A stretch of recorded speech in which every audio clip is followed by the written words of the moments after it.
Le cinéma nous a permis de rêver grâce à des inventions aussi géniales qu'impossibles. Le voyage dans le temps, la téléportation, filer plus vite que la lumière, les bagnoles volantes, les sabres laser, les super-pouvoirs, tout ça. Mais autant tous ces trucs sont irréalisables, malheureusement impossibles avec nos lois de la physique, mais sont quand même carrément cool, autant dans l'épisode d'aujourd'hui, on va voir un truc tout aussi impossible, mais en plus complètement con. Bon, comme d'hab, on s'abonne, on partage la vidéo si on kiffe. J'en profite pour remercier tous les nouveaux donateurs sur Tipeee et KissKiss, et à tous ceux qui ont commandé des t-shirts et des mugs. Alors, pas celui-là, parce que ça, c'est pas mon design, mais sinon, voilà, vous avez mes propres designs sur la boutique en ligne. Et puisqu'on parle de moula, place au partenaire du jour, une marque que j'affectionne tout particulièrement, vu que c'est le truc que je vois juste toute la journée, puisqu'il est posé sur mon bureau, le magique Overpen de Novium. Y a quelqu'un ? Ah, je m'étonnais de ne pas vous avoir encore vu, monsieur PH. Vous venez chercher un cadeau pour la fête des pères? Eh bien, écris un truc, petit con. Non, mais moi, je veux l'Overpen de Novium, le rouge. C'est le stylo qui choisit son propriétaire. Quoi ? C'est le stylo qui choisit son propriétaire. Ouais, non, j'avais compris la première fois, mais c'est quoi cette règle débile? C'est le stylo qui choisit son... Wow, ça y a eu de sérieux là-haut. C'est à quel âge la retraite chez vous? C'est le stylo qui choisit... Ouais, sauf qu'à la base, c'est un cadeau pour la fête des pères. Je me vois mal le ramener ici, surtout si c'est une surprise. Mais c'est bon, j'ai vu le Overpen, le Mars Magma, là, il est canon de ouf. Étrange. Qu'est-ce qui est étrange? Il est étrange que ce soit ce stylo qui vous est convenu, sachant que son frère est celui qui vous a fait ce dessin. Oui, quoi? Il existe aussi en bleu, avec sertissage hors 18 carats, ou avec un éclat de météorite, assurément le cadeau idéal pour votre papa, ou pour le pot de départ d'un collègue, un mariage, un cadeau à la fois élégant et de grande qualité. Ouais, mais là, l'Overpen Mars Magma, c'est pour moi. J'adore ce truc en lévitation, on dirait de la magie. Je trouve que c'est ultra classe sur mon bureau. J'y passe 12 heures par jour, donc j'aime autant m'entourer de belles choses. J'y mets mes joies, j'y mets mes peines, et tout ça, ça devient les vidéos que vous voyez. Du coup, pour mon père, je vais plutôt prendre la version plume, comme il y a 10% de réduction et la livraison offerte, je vais en prendre deux, voilà, j'aime autant. Très bon choix, monsieur PH. Le tout est livré dans une boîte de très grande qualité, qui fera son petit effet à n'en pas douter. Vous pouvez cliquer sur le lien en description pour profiter de l'offre exclusive.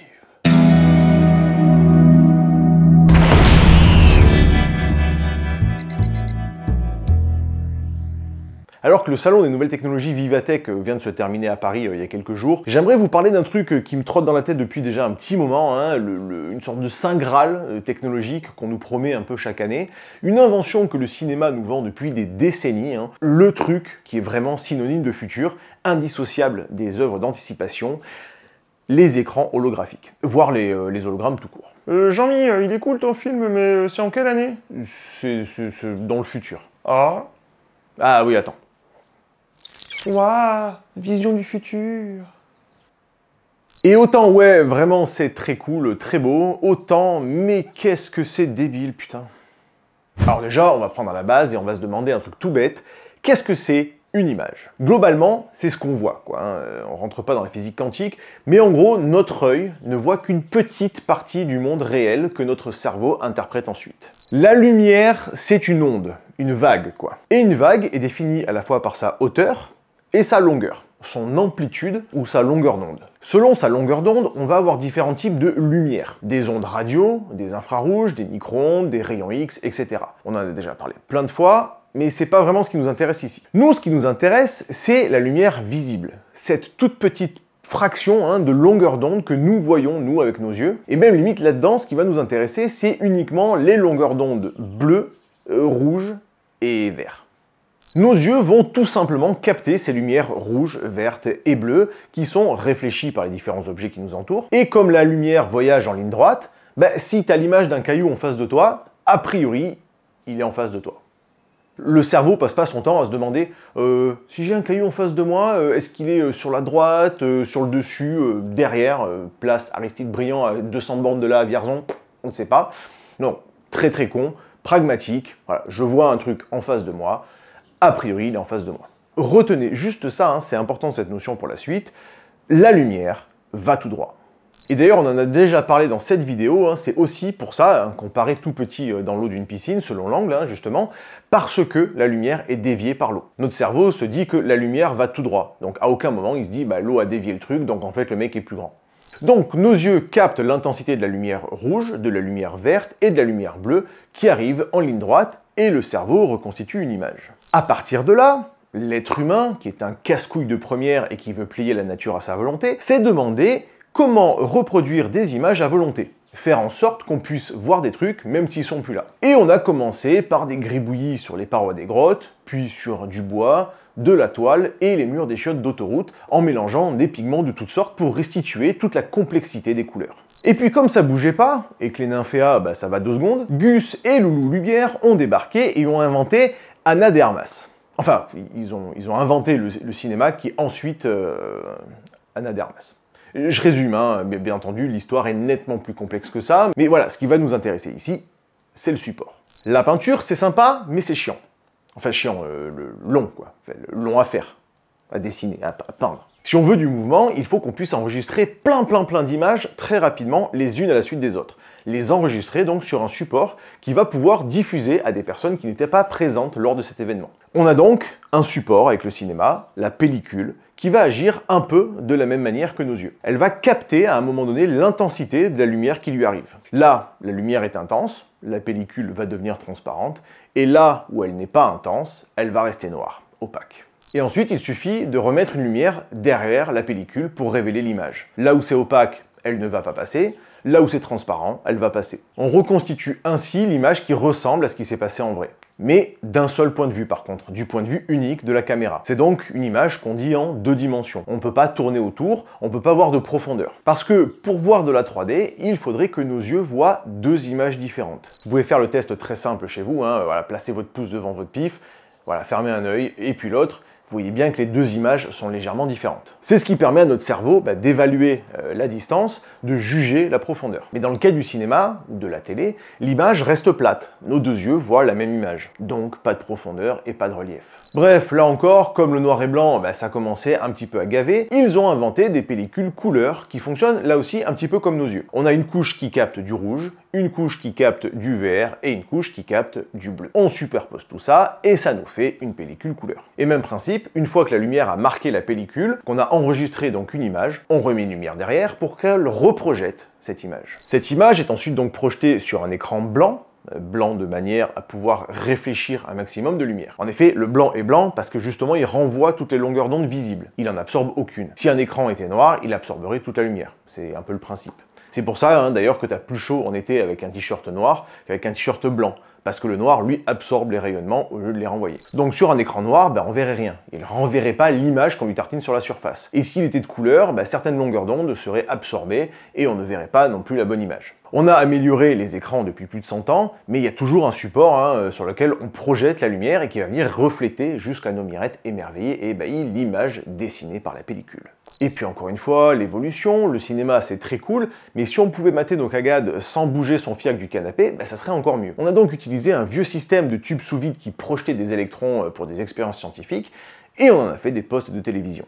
Et là ici, encore le même principe, on balance des électrons de différentes intensités sur des récepteurs rouge, vert et bleu, qui ensuite vont reconstituer une image qui ressemble à celle d'origine. Et comme c'était lourd, encombrant, moche et limité techniquement, on a inventé les télés à LED, qui vont utiliser des semi-conducteurs pour briller chacune plus ou moins dans une certaine longueur d'onde, rouge, vert et bleu, comme on l'a déjà expliqué plusieurs fois. Et ça, on en a déjà parlé dans cette vidéo.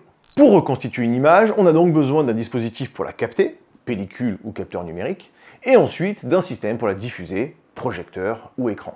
Et l'image restituée est donc limitée par l'image captée à l'origine. Par contre, notion très importante à retenir, même si la complexité technologique est bien réelle, le principe reste relativement simple. On voit de la lumière rouge, de la lumière verte et de la lumière bleue, puisque c'est ça que nos yeux vont capter. On est donc limité par cette interprétation du réel, qui est nettement plus complexe dans ses longueurs d'onde et les différents angles de vision bien entendu. Et il y a donc toujours un support pour permettre à la lumière de partir en ligne droite vers nos mirettes. Bien, maintenant qu'on a dit tout ça, on n'a toujours pas parlé des hologrammes.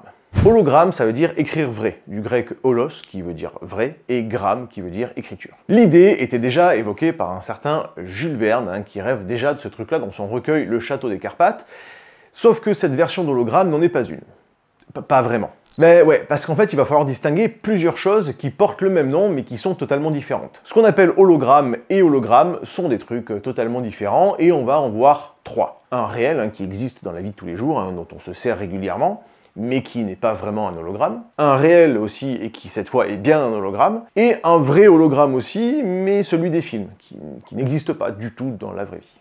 Ce qu'on appelle souvent hologramme, c'est en fait plus exactement un Pepper's Ghost, un fantôme de Pepper. Là encore, ni plus ni moins qu'une projection sur un support d'une image en 2 dimensions. On peut toujours pas tourner autour, ni avoir de profondeur pour avoir différents angles. L'idée a plus de 150 ans et on la doit à un ingénieur, Henry Dirks, et reprise au théâtre par John Henry Pepper, ouais, ils s'appellent tous Henry, qui donnera son nom donc le Pepper's Ghost. Ghost puisqu'il a servi notamment à faire apparaître aux yeux des spectateurs un fantôme, quelque chose qu'on ne peut pas vraiment toucher, qui en plus est translucide et distinct donc des autres acteurs bien présents sur scène réels en chair et en os. Et pour ça, on va utiliser la bêtise de notre cerveau. On place une vitre inclinée à 45 degrés sur la scène et on projette une image par en dessous. L'image vient donc du bas, puis est réfléchie selon un certain angle jusqu'à nos yeux. Et comme notre cerveau donc est complètement con, il se dit que l'image qu'il voit vient en face de lui. Et il se dit pas à un moment donné, ça vient du bas et l'image a tourné. Et bien entendu, il voit pas la vitre. S'il commence à y avoir des reflets, etc., il va avoir la supercherie.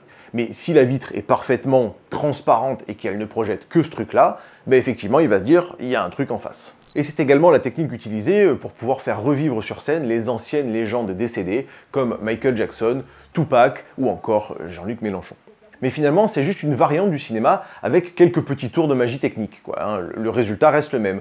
On projette une image sur un support, et cette image est toujours pas en 3D. Mais ce principe-là va nous permettre de comprendre la suite. Au final, c'est typiquement ce qu'on retrouve dans les dispositifs de vision tête haute de nos bagnoles. On va projeter certaines informations sur la vitre qui vont revenir vers notre œil en transparence par rapport à l'arrière-plan. C'est aussi ce qui se passe dans les parcs d'attractions, notamment la maison hantée à Disney, où on fait flotter des pseudo-fantômes. Ou encore avec des systèmes de pseudo-hologrammes en pyramide pour certaines vitrines commerciales, ou tout bêtement sur nos prompteurs. On projette le texte par en dessous et il est réfléchi vers nos yeux qui croient que l'image est formée face à vous. Mais c'est toujours pas un hologramme, c'est toujours pas une vraie image, une vraie écriture. Non, pour avoir de la 3D, on va devoir utiliser un tout autre type d'hologramme qui n'a strictement rien à voir avec ce simple tour de passe-passe. Et là, on va utiliser une autre propriété de la lumière, la longueur d'onde. Jusque-là, on parlait que d'intensité, de hauteur de vague captée. Sur une pellicule ou un capteur numérique, chaque cellule va enregistrer l'intensité seulement d'une certaine longueur d'onde, propre à chacune. Ce qui va au final reconstituer 3 images, donc rouge, verte et bleue, vous commencez à comprendre le principe. Et bien là, pour un hologramme, on va enregistrer non pas ces 3 couleurs, mais la forme des vagues. Pour le principe, on en a déjà parlé, pour les ondes, ou les vagues, c'est la même chose, quand on les superpose, quand on superpose 2 vagues identiques, elles s'additionnent. Quand on superpose 2 vagues en opposition, elles s'annulent. On va donc jouer avec ce principe-là pour enregistrer nos hologrammes. Et pour ça, il nous faut quand même un petit support. Et on met donc une plaque photosensible spéciale derrière un objet. Enfin, à côté plus exactement. Pour une caméra, que vous soyez professionnel ou pas, vous avez déjà tous vu qu'il faut un objectif. On ne se contente pas uniquement de mettre la pellicule en face d'un objet qu'on veut filmer. Il faut que quelque chose guide la lumière vers un point précis. Sinon, le truc arrive dans tous les sens et c'est flou. Enfin, c'est même flou, la pellicule est cramée, Et c'est d'ailleurs ce que font nos yeux ou nos lunettes. On va guider la lumière de manière précise à un endroit pour pouvoir reconstituer l'image. Oui, parce qu'en vrai, la lumière autour de nous, c'est toutes les longueurs d'onde possibles et imaginables qui partent dans tous les sens possibles et imaginables. C'est du bruit lumineux, Et pour nos hologrammes, c'est pareil qu'avec nos objectifs. On va avoir besoin d'une lumière parfaitement pure et régulière qu'on va guider. On va pas se contenter d'allumer la lumière du salon qui imprimerait notre plaque photosensible de manière totalement chaotique, comme on flamberait une pellicule, du coup, si on sortait le truc comme ça. Non, il faut une lumière avec une longueur d'onde extrêmement précise, directionnelle et très régulière. Et ça, on en a déjà parlé, ça s'appelle un laser. Vidéo complète sur le sujet, bien entendu, si vous voulez comprendre un tout petit peu mieux le principe de cette lumière absolument révolutionnaire dans notre quotidien. Bien, cette lumière va donc partir de manière parfaitement linéaire et contrôlée, et va venir frapper l'objet qu'on veut imprimer en 3D sur notre plaque. La lumière est régulière, mais va se dégrader en tapant l'objet. elle va rebondir. Comme quand on jette un caillou dans l'eau. Pensez vraiment comme à des vagues à la surface de l'eau. C'est plus clair et l'analogie fonctionne très bien. C'est vraiment le même principe. En gros, c'est comme si on avait une machine à vagues dans une piscine qui envoie des vagues de manière parfaitement parallèle. Elles se propagent de manière linéaire et rectiligne, mais quand elles vont venir toucher, par exemple, un bateau au milieu, le bateau va renvoyer ces vagues de manière, elle, beaucoup plus chaotique et surtout de manière circulaire. Comme quand on jette un caillou dans l'eau. Ouais, toujours pareil. Notre plaque photosensible va donc enregistrer la forme de ces interférences un petit peu plus loin, comme l'aurait fait la pellicule. C'est comme ça qu'on va enregistrer les informations de notre hologramme. Et ensuite, comme pour le cinéma avec notre pellicule, on va remettre un projecteur derrière pour envoyer l'image à notre œil. Et comme à l'enregistrement, on va de nouveau placer un laser. Pareil que pour la pellicule, de la lumière pour l'imprimer et de la lumière pour la projeter.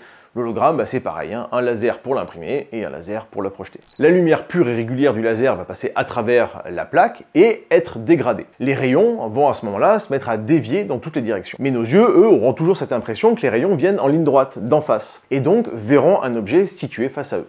Mais cette fois, contrairement à une image plate de cinéma, nos yeux vont bien recevoir deux informations différentes. Les rayons partent du laser en vague parallèle, mais repartent en vague circulaire en passant à travers la plaque. Ce qui fait que nos yeux ne vont pas recevoir la même information. Et donc, on a bien cette impression de 3D, de relief. Et on peut donc tourner autour de l'objet qu'on regarde, cette fois-ci, et voir l'oreille droite du sujet ou l'oreille gauche. Contrairement au cinéma qui nous impose un certain angle. Et donc voilà ce qu'est réellement un hologramme. Et c'est vraiment un effet ultra cool. J'adore ce truc depuis que je suis gamin. Au Futuroscope, il y en avait des magnifiques, je sais pas s'ils sont toujours. Je peux passer des heures à mater ce truc-là. Mais déjà ici, la problématique, c'est qu'on n'a pas de restitution des couleurs. Le laser a une longueur d'onde unique, contrairement à la lumière qui vient imprimer une pellicule qui, elle, va émettre toutes les longueurs d'onde. Le laser, lui, il va émettre une seule longueur d'onde. Donc le seul truc qu'on peut reconstituer, c'est la forme. Et surtout, toujours le même problème par rapport à l'invention la plus con du cinéma, il y a toujours un support. Sauf que quand Tony Stark ou l'officier K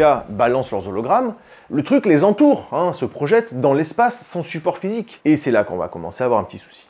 Les hologrammes des cinémas n'ont strictement rien à voir avec les hologrammes de nos billets de banque. Donc quand K veut se détendre...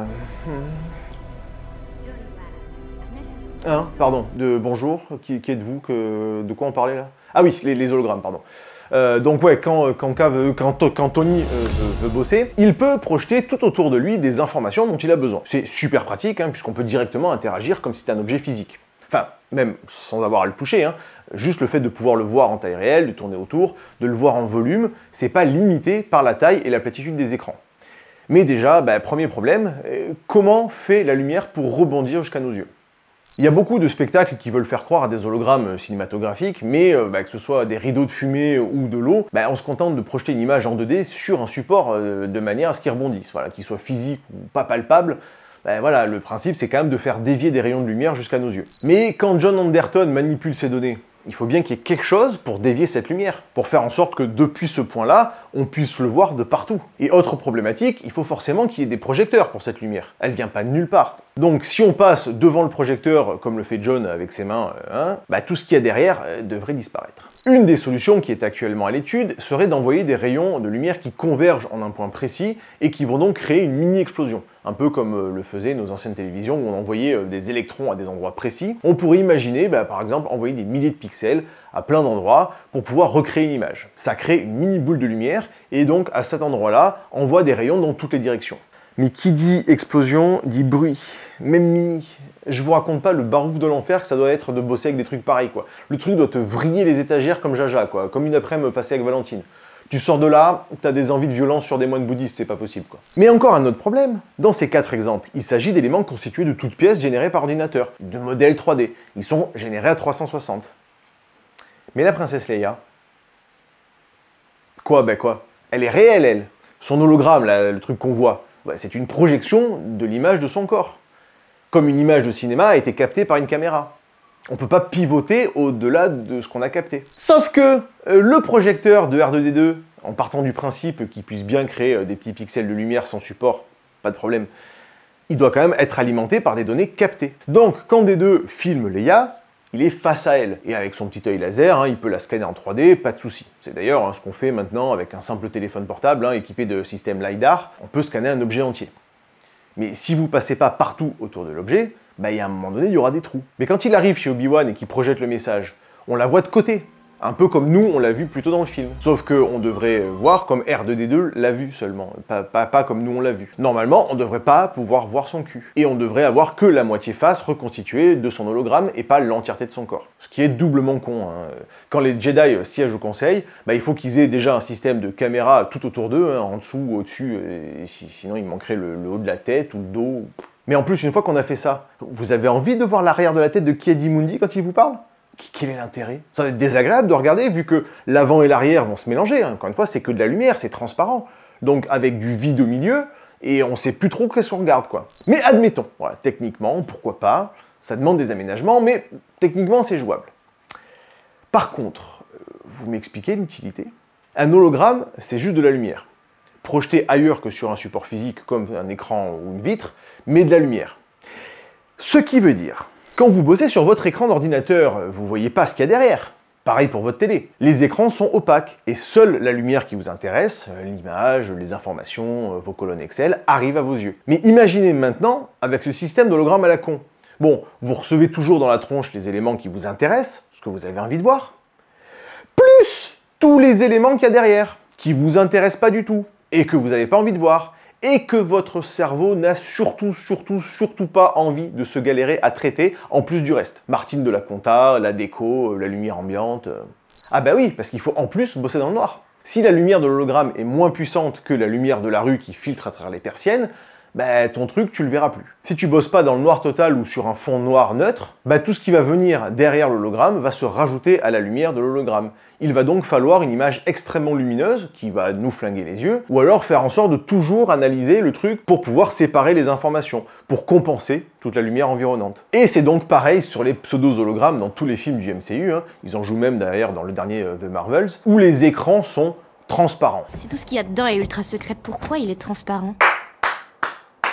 Ce qui est vraiment l'idée la plus con du monde. Alors, c'est joli, hein, mais qu'est-ce que ça va être galère de bosser avec un truc pareil. Puis alors bon, niveau confidentialité, on est au top, là.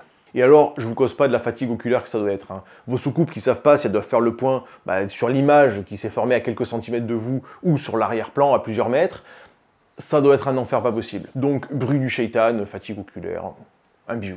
D'ailleurs, on peut faire le test avec mon décor, hein. Il est un poil chargé, hein. Il y a plusieurs sources de lumière, des ombres, des couleurs différentes, du noir, du blanc, etc. Bon. Si je mets une image par-dessus, opaque, avec un fond, comme un écran normal par exemple, ça va masquer le fond. Vous allez avoir juste les données de cette image. Mais si maintenant, au lieu d'avoir un fond, comme sur un écran normal, je fais comme si c'était projeté en l'air façon hologramme de Cinoche, bonne chance pour arriver à biter un truc, hein. Donc je résume. Ok, c'est beau, mais 1, techniquement et physiquement, c'est juste débile à mettre en place. Et 2, ça n'apporte absolument aucune plus-value, à part peut-être l'abolition des limites physiques d'un écran normal. Mais il y a pire. Un principe qui se retrouve à peu près partout, c'est la simplicité inhérente à l'évolution. Et avant de commencer à râler, oui, le monde qui nous entoure est d'une étonnante simplicité. Alors, oui, il y a quelques siècles, le moindre pégu du coin pouvait comprendre, sans la moindre éducation, que quand un bœuf tirait un soc, ça exerçait une force sur la terre, ou que le moulin tournait grâce à la force de l'eau ou du vent. Alors que maintenant, hein, malgré l'éducation, les études, etc., on est bien incapable de comprendre ne serait-ce que 1% de la technologie qui nous maintient en vie. Les bagnoles, les frigos, les vaccins, les ordis, smartphones, on est tous dépendants de technologies auxquelles on bite rien. Vous voyez cette machine? Je n'ai absolument aucune idée de son fonctionnement. Mais je comprends pour quelle raison il faut qu'elle fonctionne. Alors bon, comme je suis sympa, je fais des vidéos sur un peu tout ça, hein, pour essayer d'y voir un peu plus clair. Je vous mets des liens dans les descriptions à chaque fois. Mais clairement, ça va pas vous aider à fabriquer un téléphone fonctionnel ou une centrale nucléaire. Mais malgré ça, oui, notre monde est d'une incroyable simplicité. Tu veux rendre visite à Tata Simone, tu montes dans ta bagnole, tu appuies sur une pédale, et tu y es. Si tu habites un peu loin, tu prends des billets de train ou d'avion, tu peux débarquer à son anniversaire et être rentré le lendemain. Et au quotidien, tu appuies sur un bouton et tu peux lui parler et la voir. Et ça fait grave plaisir.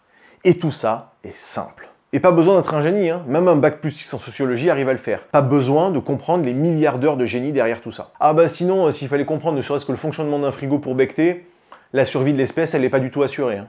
Mais oui, si des milliers d'ingénieurs chient de la science au kilomètre, même si on la comprend pas, tout ça c'est pour nous simplifier la vie. La finalité est toujours la même. Si l'invention nous rajoute du travail, alors ça peut être le cas au début ponctuellement quand on apprend un nouveau logiciel par exemple, Mais la finalité, elle, est toujours d'aller vers plus de simplicité. Si on ne suit pas ce chemin, on n'avancera pas. Cette évolution sera rejetée. Si vous jetez un caillou, il va tomber vers le bas de la montagne, il ne va pas remonter spontanément. Eh bien, l'évolution normale, même technologique, c'est ça. Toujours aller vers plus de simplicité, de praticité. Et là, ces putains d'hologrammes, c'est absolument pas pratique, ça n'apporte aucune plus-value, aucun gain à travailler avec ces trucs, sauf dans des cas bien particuliers qui sont donc pas vraiment des hologrammes, comme par exemple la vision tête haute dans les bagnoles ou dans les casques des pilotes de chasse, et peut-être un jour dans nos casques de moto en série, avec des informations très simples qui vont venir se superposer à ce qu'on est censé voir. Et toujours, encore une fois, sur un support physique. Parce que si en plus on doit se faire caguer à inventer une technologie absurdement complexe et qui n'apporte rien de plus qu'une simple vitre d'un demi-millimètre, c'est non. Chaque année, dans les différents salons, on nous présente des inventions comme ça. Au CES de Las Vegas, cette année, on nous a présenté un écran transparent qui permet de voir de l'image en pseudo 3D, mais ça reste juste une image 2D projetée sur un écran transparent et avec une nécessité de fond noir, justement pour ne pas rajouter de la lumière parasite à la lumière qui va composer l'image qu'on veut voir. Complètement con! Les hologrammes et ces putains d'écrans transparents, notamment avec les films du MCU, permettent d'avoir, avec une bonne mise en scène, des éléments de profondeur qui ajoutent vraiment de la qualité visuelle globale. Ça donne des éléments sympas à voir, du relief, et de toute façon un design qui clairement nous inscrit dans un futur. Mais malheureusement, c'est une idée complètement con, et je pense qu'on est plus proche de voir la fusion nucléaire fournir de l'électricité pour nos télé 16K ou nos bagnoles volantes, que d'un jour aller à Darty pour demander son petit projecteur holographique perso. Après, c'est pas parce que c'est impossible qu'il faut qu'on arrête de s'émerveiller de ces images, de rêver et de se souvenir que le génie est partout.